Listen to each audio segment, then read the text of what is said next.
Okay, so good morning again. So let me just check if you guys are already ready. So just give me thumbs up. So let me know that uh, you're already in front of your computer.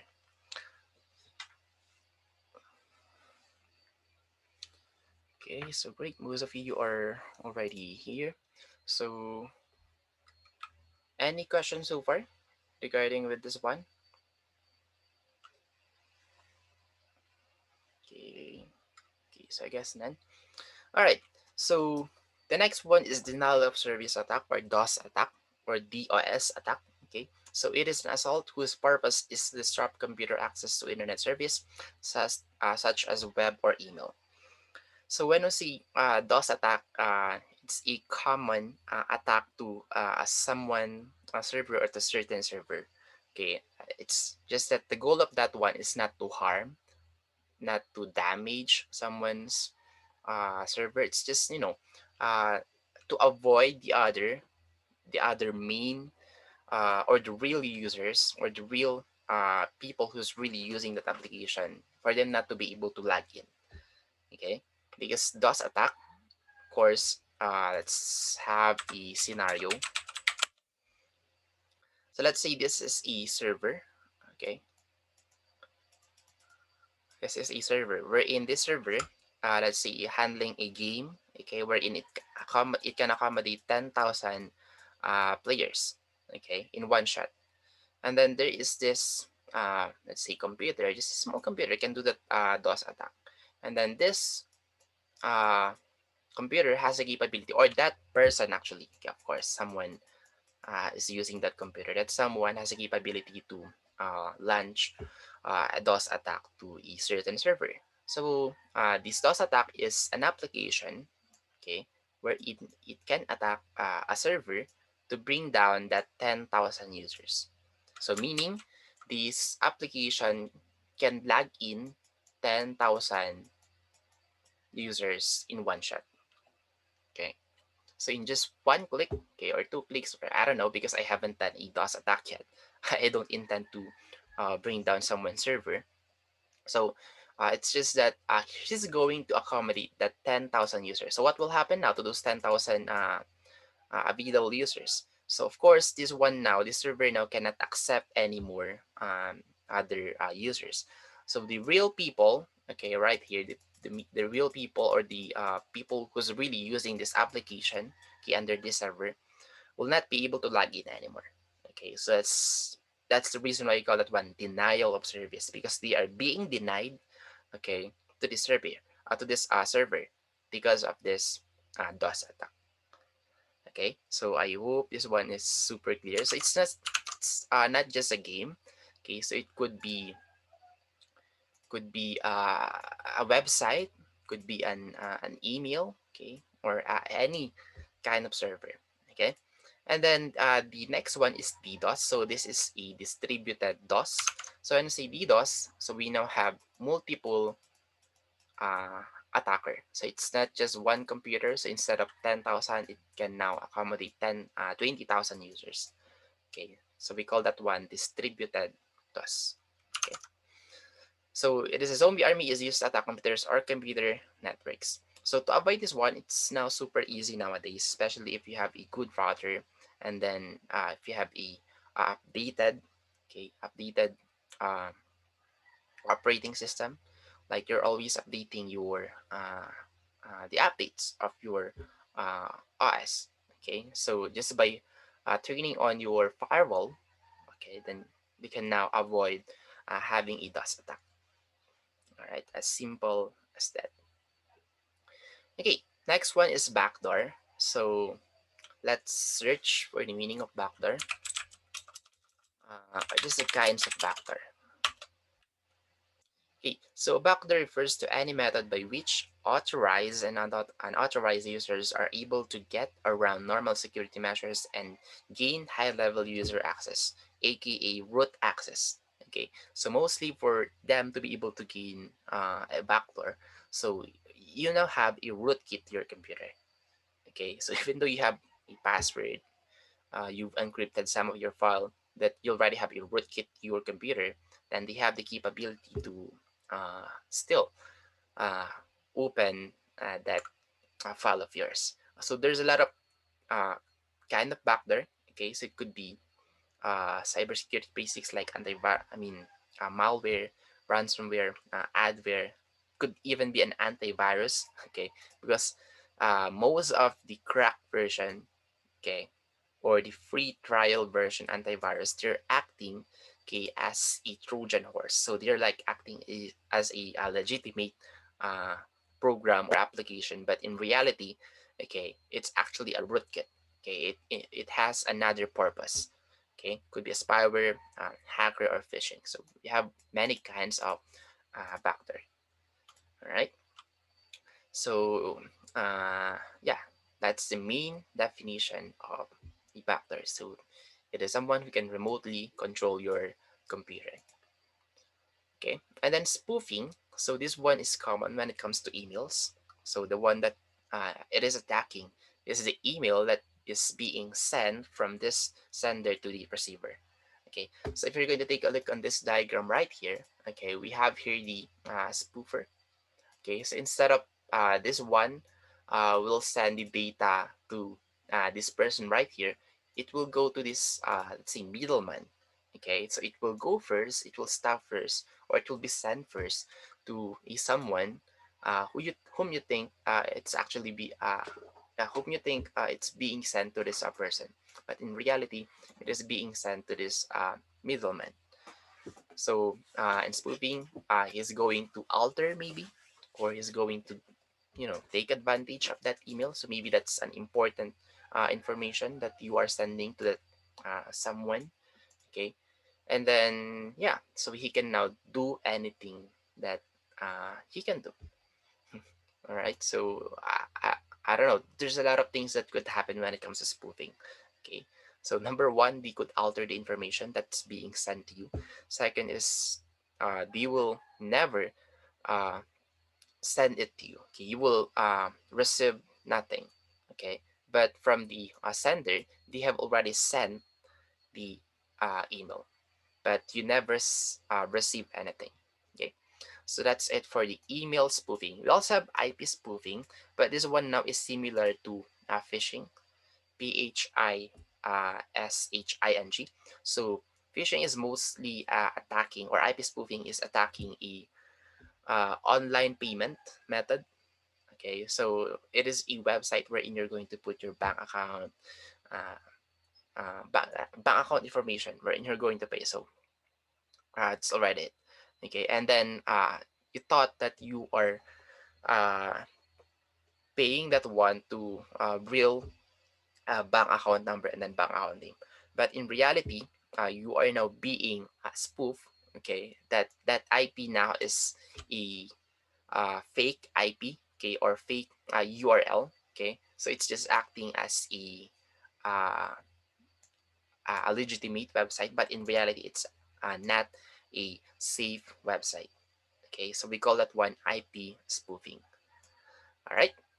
So we have a lot of ways actually to identify if we are being attacked by spoofing. So later on, we'll discuss that one more. All right, so that's it for spoofing. So how to safeguard against internet and network attacks? So to make it simple, just take advantage of your default antivirus. So in Windows 10, we have this threat, virus and threat protection. So just turn on that one. Okay. So you don't need a third-party antivirus. So unless you're willing to pay a premium account, so 100% you are now safe. Or let's just say that 95% you are safe. But having this one, this default virus and threat protection, this by turning this one on, I would say that your computer is already 90% safe. Okay, so this one is one of the trusted default antivirus of our computer. Okay, so in other cases, we call that one Windows Defender or Microsoft Windows Defender. So just look into that one to your computer, or if you don't have that uh, feature of your computer, just install it maybe. Okay, because in my case, it's a default program of Windows 10. Okay, so for Windows 8 or Windows 7, I think we call that one Windows Defender. Okay, just turn on that one, then you are now pretty much safe. Okay, and of course, be suspicious of unsolicited email. Okay, always. Okay, and then scan removable media for malware before using it, and then always implement a firewall solution. Okay, and then back up regularly. Okay, so with that, we could say that you are now 99% safe. Okay, if you're going to do those things. All right. So here's a firewall. What is really the main role of firewall in our computer? A firewall is just a wall. Let's just say that it's a wall wherein it is filtering all of the uh, let's see uh, going in and going out information to our computer. Okay, with the use of the internet. So a firewall is checking the URL, the content of that website, the file of that uh, yeah, the file that is coming from a certain website. So if that firewall detected that it's not safe for you to proceed or open that file, then do not open that one anymore. Okay, but there are some cases wherein we have to turn off our firewall if you are having a unofficial application. Okay, like it's being made from a third party application, like it's not really officially uh, published onto the internet. So it could be detected as a virus, but in reality, it's a safe application, just an official application. Okay, like for example, the one that is being created, the one that is being created by Visual Studio 2019. So this is the one that you're going to use upon creating a certain application.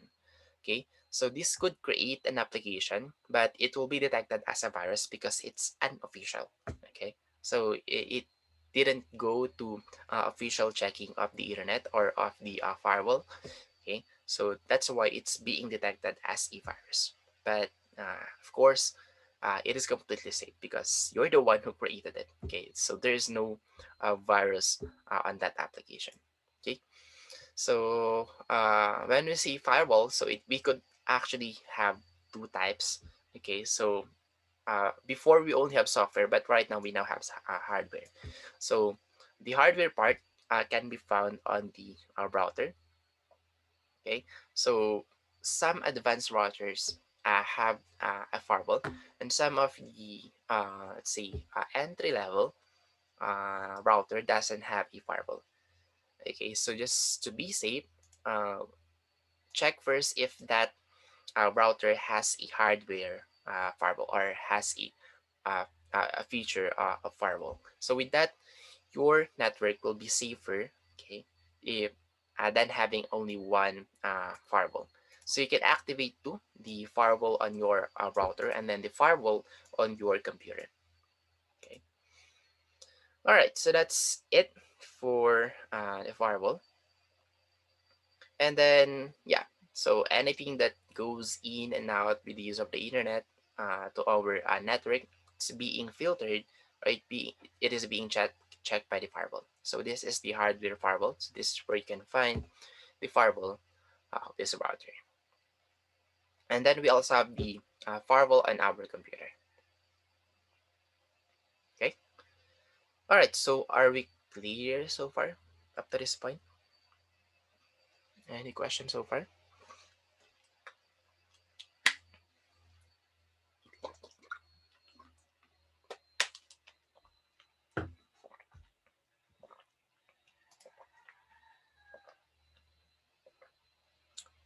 All right. So what about the others?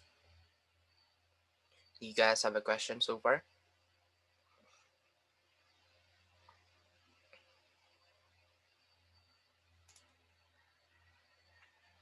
All right. So again, if ever that you have a question in mind, so feel free to ask me anytime, okay? All right, so next one right here is unauthorized access and use. So when it comes to definition, they are like 80% similar. But when you see unauthorized access, it is the use of computer or network without permission, okay? Like you can use that computer, but you cannot access some of the application. Then an authorized use is the use of computer or its data for unapproved or possibly illegal activities. So unauthorized use is 100%. You're not allowed to use that computer. But for unauthorized access, like you can use that computer, but you cannot access some of the feature or some of the uh, uh, say setting or application of that computer. Okay. So to avoid having this unauthorized access and use, just turn off those. Okay, those file and printer sharing, music, picture, videos sharing, and media devices sharing, just to be safe. Okay, and then access control. So it is what uh, we give to the user. So let's say from server, and then we have, I mean, from admin, and then we have this user right here. Let's say 5 users. So of course, we're going to give them individual accounts for them to be able to use a user account. Okay, so they can now gain access control. However, since they are just a user, so we have some limitations like security measure that defines who can access the computer. Of course, if you have the password and then the login name, device or network, and then when they can access it. So of course, it's also limited on when you can use that computer and what actions they can take while accessing it. So in most cases, let's say in a certain company, so if you have a personal computer, I mean uh, a desktop computer wherein the company let you use it, so there's a lot of limitation. Okay, so number one, maybe you cannot download a torrent file, you cannot visit YouTube, you cannot visit Facebook, you cannot uh, or anything that will delay you from working. Okay, because you are there to work, not to relax, or not to enjoy, or not to take advantage of the computer that they let you borrow. Okay, so next thing is audit trail. So this one records in the file both successful and unsuccessful access attempts. So this one is just a log file wherein they can record. Uh, is there someone who logged in at this time? Is there someone who's trying to access this computer without us knowing it? So with that, they'll be able to know with the use of audit trail. Okay. Next one is access control types. So we have a lot of types. So number one, we have this combination, the usernames and then passwords. So some even has a passphrase, but this one is very uncommon. But this one is being used especially if you really wanted to secure that computer or that system. Okay, so passphrase, it's very obvious, I guess. So it is a private combination of words. It could be 5 words, 10 words, so often containing mixed capitalization and punctuation associated with a username that allows access to certain computer resources. So as time goes by, the invented CAPTCHA. CAPTCHA is a completely automated public Turing test to tell computers and humans apart. So this is an example of CAPTCHA. So we have some bots actually wherein they can log in multiple accounts, but with the use of CAPTCHA, they are now being held at one point because they cannot, or that bot cannot identify this passphrase right here. Okay, so only human eyes can read this one, but a computer, it doesn't have the algorithm yet to crack this kind of uh, uh, call this one access control. Okay, so this one is skill capture, but the computer cannot read this one. Okay, next one is possess objects. So it could be a badge, could be a card, that ATM card, or smart cards and keys. So we have a lot of access control type actually. So it could be physically, or it could be via software, or it could be a PIN, okay, or personal identification number. So as we all know, PIN is a numeric password. So either assigned by company or selected by a user. So one example of this one is if you have an ATM card, so you still need to put the PIN number, okay, or the just the PIN, okay, because the end is already a number, so it's already redundant. Okay, so this is one good thing that you guys need to take note also. We don't say pin number, it's just pin. Okay, or if you want to say number, PI number or P number. Okay, so personal identification number. Next one, we also have biometric devices, wherein it is using the person's identity. So we have a lot of biometrics. So we have fingerprint, face recognition, hand geometry, voice verification, signature verification, and then iris recognition. So I'm pretty much sure that you guys already know those things. So I will not discuss them anymore since they are very straightforward. Okay. And then next one is digital forensics. So this one is also called cyber forensics when it comes to investigator. So if we have CIA, wherein they're the one who's investigating physically, okay. But in the world of computer, we call them cyber forensics or digital forensics, and then they have, of course, their expertise. So some has been deployed or trying to study about law enforcement. Some are criminal prosecutors. We are into cyber criminals. Some are into military intelligence. Some are into insurance agencies. Some are into information security departments. Okay, so I would say that this is the common one. Okay, when it comes to cyber forensics, they're the one that's trying to uh, solve the issues when it comes to deep web, the one who's selling illegal arms, illegal what is one? Illegal medicines like shabu, cocaine, marijuana, etc. Anything that's illegal. Okay. All right.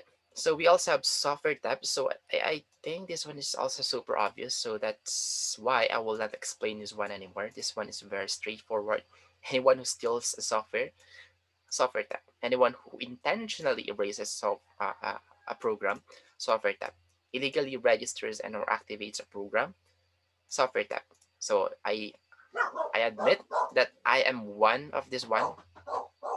Illegally registers and or activates a program. I say goodbye. So just wait a second.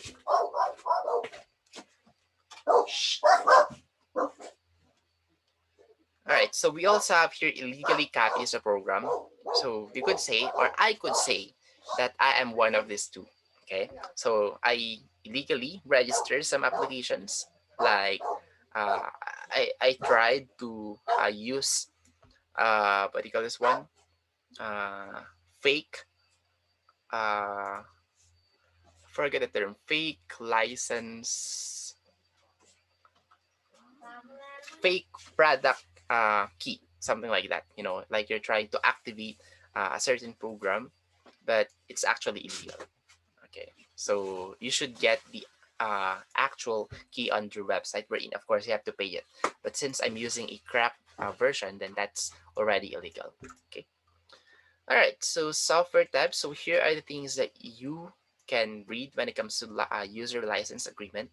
So if it's under you can, then it's not under software tab. But if it's under you cannot and then you did that thing, then that's already software tab. Okay, like you install that software on a network such as a school or a computer lab. Okay, like for example, in a school, of course, uh, the application that you should use there is a license application. So the AutoCAD should be licensed. The operating system that you're using should be licensed, or any other applications that you're using in the school should be licensed. But if you have installed a fake version or a fake license on the school, then that's already software theft. Okay, because supposedly you have to pay that one onto that company. Okay. Next one is information theft. So I think this one is super obvious when I say information. So any important information. So bank account information, username and password of any uh, uh, account that you have. So maybe your game accounts, your social media accounts, etc., etc. Okay, but of course we have ways to secure our information by encrypting it. Okay, so we call that one encryption. So what is this encryption? So from plain text, it could be converted into ciphertext. So when you see ciphertext, it is now this encrypted, scrambled data. Okay, so we have a lot of encryption algorithm or cipher. So one of the basics are here. So we have transposition, substitution, expansion, and then compaction. So I guess just by reading them, you will already know what it does to your plain text. So to make it short, from this plain text, it became this one. It's being transposed into a different position. And then substitution from this plain text into this ciphertext. So it's being replaced by other characters. Okay? And then from this plain text into this ciphertext. So it's being expanded just by inserting Y uh, after each letter. Okay? And then we have compaction. So from the word compact, so from this plain text into this more compact ciphertext just by removing, okay, some of the characters. So yeah, that's it when it comes to encryption. So any questions so far up to this point?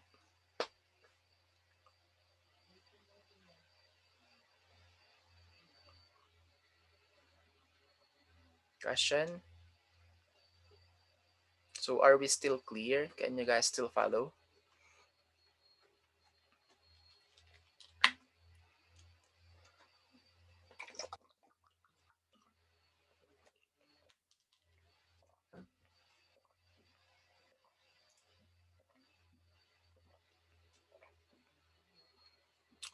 Okay. So it is clear from Mr. Asria and then Mr. Copper, Whisperas. All right. So guess you guys don't have a question. So again, if ever that you have a question in mind, then feel free to ask me. Okay. So I don't eat people. Okay. It's actually a lot better if you guys have some clarifications or questions. All right. So next one here is how we encrypt uh, an information. So let's say we have this confidential information of yours. So step one, of course, it's just a plain text. Step two, of course, you're going to encrypt that one now. So how do we encrypt a certain information? So of course, you're going to use an application wherein you're going to put it right here and then encrypt that one, and then it will be converted into unreadable text. Okay, so it will become like this now. So we cannot read this text anymore. And then step number three, so of course that person has a decryptor. So if we have encryptor, we also have decryptor. So from this converted into reverse conversion. Okay, and then it will now be converted into a plain text. Then that person now can read this confidential information. Okay. All right, so the next one is what is the Caesar cipher? So this is another encryption algorithm so that replaces each character in the plain text with a different letter by shifting the alphabet a certain number of positions. So for example, this computer would become DPNQVFS. So this one is super simple actually. This one was just shifted into one position. So even me, this is this is the algorithm that I use. I don't know, but this one is so reliable, and then it's so easy to uh, uh, decrypt.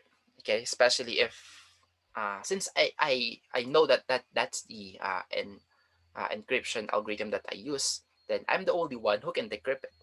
But if other people find out that that's the algorithm that I've used, then I'm doomed. They can now see my passwords clearly. Okay. This in my case, I also save them using a plain text. Okay, I store them in one folder, and then I encrypt them, and then yeah, that's it. Okay, just for me to have my reference, just in case that I forgot my password, just in case I forgot my username, etc., etc. So this algorithm was named by Julius Caesar.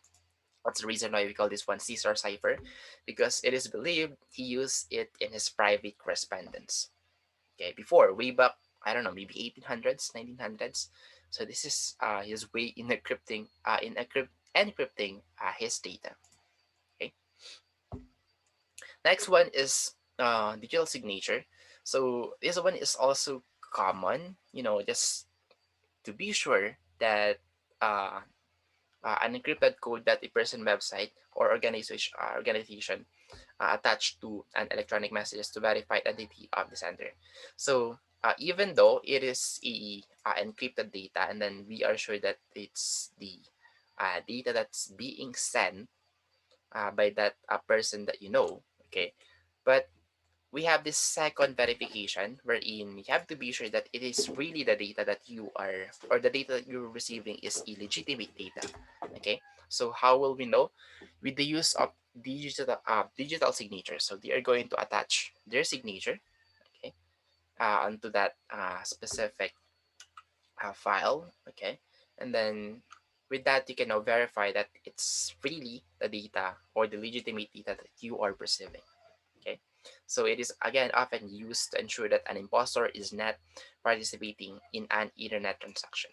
Okay, next one is a digital certificate. So this is another way for you to be able to check if the website that you are visiting or you are opening is completely safe.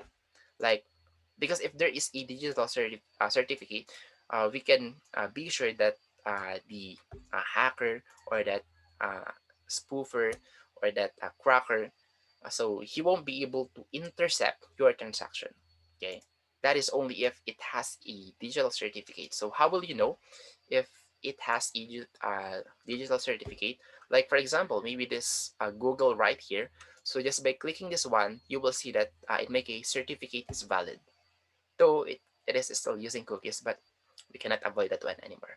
As long as the certificate is valid, then you could see that this website is completely safe. Okay, like maybe going to this one, to the canvas. So this one also has a valid certificate. Okay, so it also uses cookies. However, we could be sure that this one is completely safe without the other, let's say, a hacker that could intercept this website. All right, so that's it for your digital certificate. So what else? One more thing. So if it's, or if it has a digital certificate, so it is a website that uses encryption techniques to secure its data is known as a secure site. So even though you are putting your password, you're putting your username, it's actually being converted into uh, to a encrypted file. Though of course they still have a way to decrypt that data, but you know they'll be having a hard time, especially if they don't know the algorithm that was used onto that specific file, okay, or information. All right, so that's it for information tab. So how many minutes do we have left? So one more minute. So yeah, so this is your way or an indicator that that website is safe. So it has a certificate like this one, okay, a lucky, and it also has this HTTPS. So if you have this HTTPS, so you could be sure that all of the data are being encrypted, okay? Because some doesn't have HTTPS, then but yeah, it could be uh, still a safe website because it has a certificate, but the data is not being encrypted. Okay, so that's the reason why it's better to have HTTPS and then this uh, certificate so that you can have a double encryption. Okay. Well, actually, I've heard that it's not just double. Sometimes it could be triple or quadruple if you have this HTTPS and then valid certificate. But before, uh, the only goal of this one is to encrypt. Okay, one time. But right now, I guess it's now double or thrice, just to be sure that the data is really really safe. Okay. All right. So we will stop here for now, since again we don't have enough time anymore. So we will just continue the rest on the part 3. So goodbye